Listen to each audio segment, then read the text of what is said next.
Hey everybody, in this video I'm going to go over the right hand rules. For this one I am trying to create a video with my hand in it, which is why this looks a little bit different.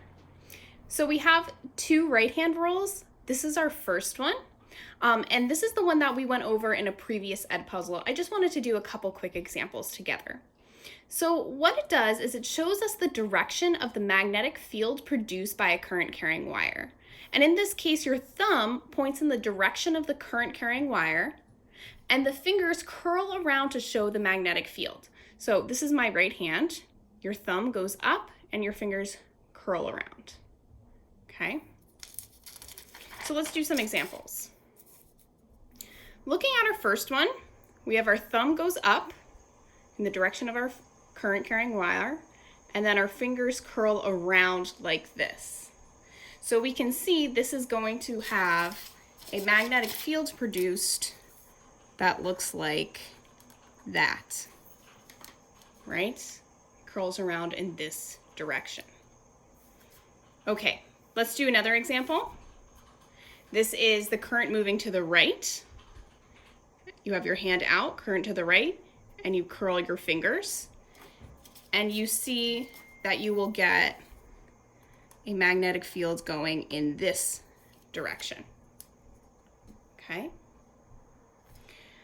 All right, now let's do two more different kinds of examples here. So this X and dot shows something going into or out of the page. So by current going into the page, I mean the current is going through the page, down into the page. And that's what is represented by that X. So we would put our thumb down and then loop our fingers around. I know that's kind of harder to see, but we would end up with a current going in the clockwise direction. Then this dot represents current going out of the page. So your thumb would be going up and your fingers wrap around this direction. And you have that your magnetic field is going counterclockwise. Okay? So in each of these, I use my thumb to show the direction of the current and then looped around my fingers to show the direction of the magnetic field. I represented the direction of the magnetic field with this pink color. So this is our first right-hand rule. Let's look at the second. And you'll excuse my drawing. You know how terrible I am at drawing, especially hands. So our second right-hand rule shows the direction of the magnetic force exerted by a magnetic field on a charged particle or current carrying wire. So in this, we have our hand, and this is the palm side up. The thumb points in the direction that the charge is moving, and then you point your fingers in the direction of the magnetic field, and then out of your palm, so sticking up out of your palm, is the direction of the magnetic force. Okay, let's do some examples. So here we have our magnetic field is up and the charge is moving to the right. So, okay, our fingers point in the direction of the magnetic field. So our fingers point up. Our charge moves to the right. So our thumb is to the right. And then coming up out of the palm is the direction of the force. So we can see here that the direction of our force is going out of the page.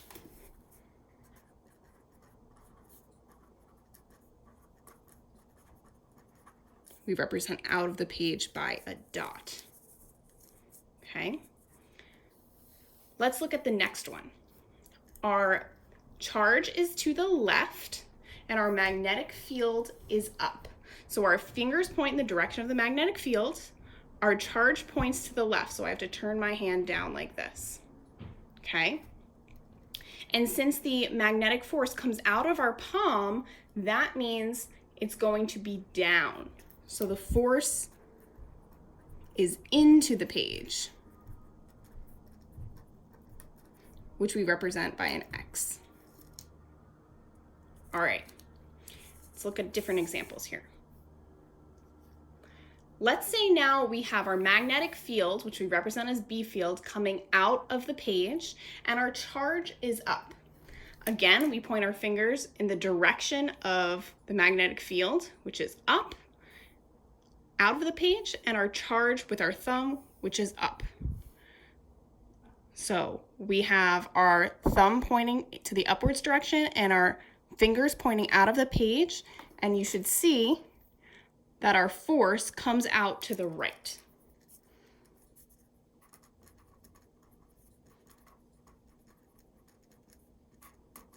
Remember that force comes out of our palm.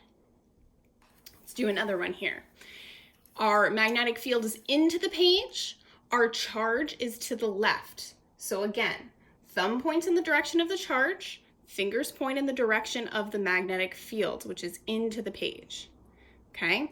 And so then we can see the magnetic force is coming out of our palm, which is going to be down. So our force is down. Okay? And let's look at this last situation. This one is a little bit different. So if our magnetic field is up, right, and our charge is down, our field is up, so our fingers point in the direction of the field, up, and our charge is down. And now you're having an issue because your thumb is trying to point in the direction of the charge moving and your thumb does not point down. When we have this situation, our angle between them is 180 degrees. Okay? And if you remember from our Lorentz equation, it ends in sine theta. And sine of 180 degrees is 0. So in this case, there is no force. This would also happen if we had our charge moving up. Okay? In that case, our angle would be 0 degrees, and sine of 0 is also 0. So again, in this case, we would have no force. So if you find yourself doing a problem and you can't make your thumb go up or down, then you know there's going to be no force. All right, so I know this was a little bit different here, but hopefully this helped you with some examples of right-hand rule, both kinds.